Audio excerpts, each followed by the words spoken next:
বন্যা মুতাল ছোটবেলায় আমি মুতাল যতই না নাচে মুতাল আমি কি করে ওই নামে ইতিহাস জিজ্ঞাসা করছি না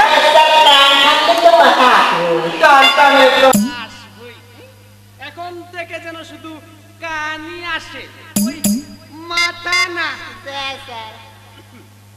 পড়াশোনায় আসে আমি প্রথমে তোমাকে জীব ও জড় সম্পর্কে ধারণা দেব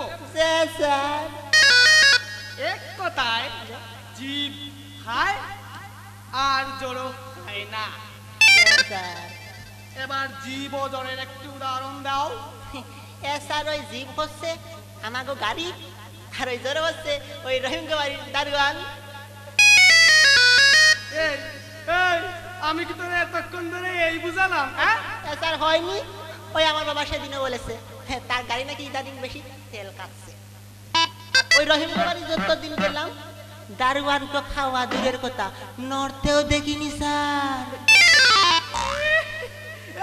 তুই আমার মাথায় বাড়ি মার মাথায় ওই শিয়ালের ভাড়া দিয়ে দেখো আবার শিয়ালের ভাড়া দিয়ে না স্যার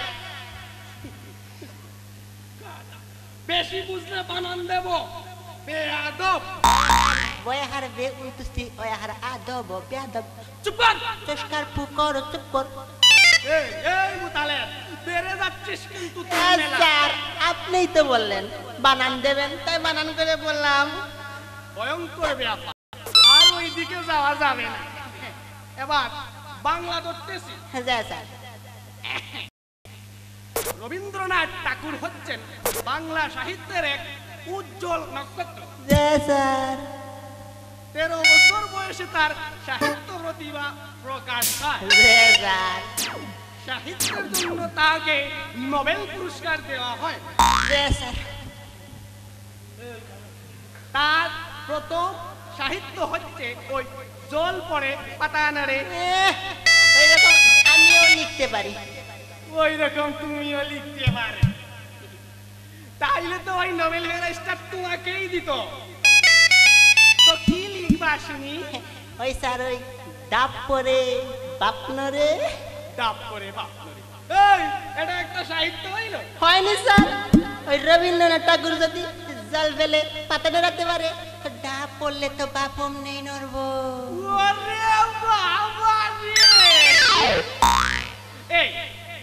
আমি তোর একটা সহজ ছড়া বলতেছি তুই সহজ ছড়া পড়তে পারবি হ্যাঁ পারবো তাইলে হাতি মাটি টিম তারা দিতে পারে ডিম তাদের ওই খাড়া দুটি সিং ওই হাতি মাটি আমি পড়তে পারবো না স্যার ওইখানে অবজেকশন আছে তোমার আবার কিসের অবজেকশন রে মতলি হারাম দাদা ওই স্যার ওই আমি ওই ঢাকা খুলনা চিটাগাং সিলেট রাজশাহী বাংলাদেশের সব চিড়িয়াখানা ঘুরেছি স্যার তো ও হাট্টি বাটি টিম নামক পানিটা পাই নাই তাই ও মিথ্যে পানি সম্পর্কে আমি ছড়া পড়তে পারবো না আবুল তাবুল মিথ্যে ছড়া তুমি পড়তে পারবা না না স্যার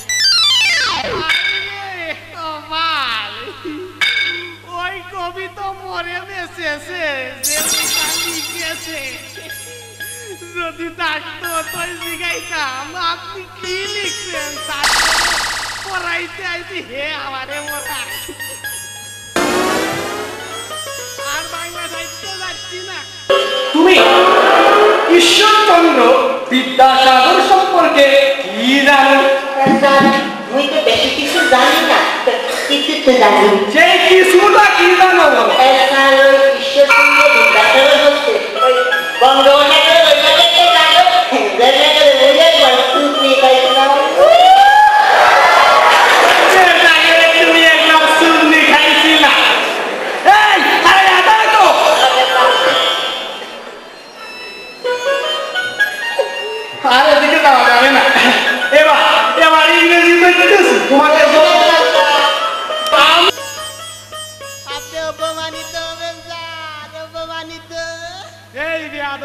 আমি তোর শিক্ষক আমি অপমানিত হব কারণ আমি যে ইংলিশ পারি তা পৃথিবীর কোনো ডিকশনারিতে খুঁজে পাবেন না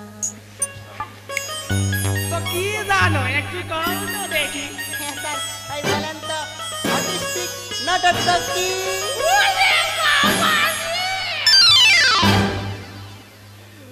ওরে বাবা মোতালে, স্যার তুমি ওইসব ইংরেজি কোনো পাঠাগারে চর্চা করো না। ফাটাগার ওখানে কি ফাটারা থাকে? বলবেন ফাটাগার, ছাত্রাগার।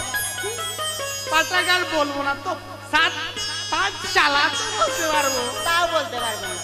ওখানে কি পাঠ থাকে? বলুন পাঠশালা, বলবেন ছাত্রশালা। না না, তাও বলতে পারবেন না। ছাত্ররা তো আপনার শালা না।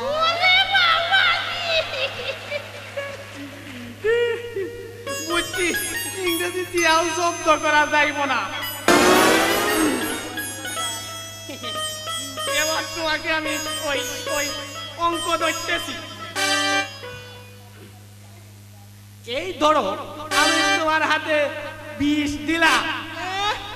ওই বিষয় আমি নেব কেন? কখন ভুল করে কে ফেলবো আর গলায় পাটি টাটি দিতে হবে আপনার। ও বইসে দেখো, শুনো, এই বিষ সেই বিষ না, এ হচ্ছে অঙ্কের বিষ।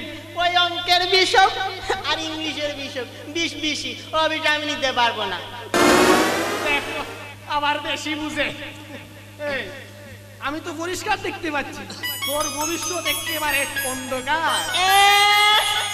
আমার ভবিষ্যৎ অন্ধকার কইলে হইল। এই গত মাসের কারেন্ট বিল দিতে পারে না বললে লাইন কেটে দিয়েছে। আর আমার বাবা সেদিনও 2টা চার্জার লাইট কিনে আনছে। আমার জীবন বলে অন্ধকার কইলেই হইল। দেখো দেখো, ওর জীবন আলোয় আলোয় বইরা উঠেছে। আচ্ছা ঠিক আছে, দেখো তো বাইরে ওই মেঘ করেছে কিনা।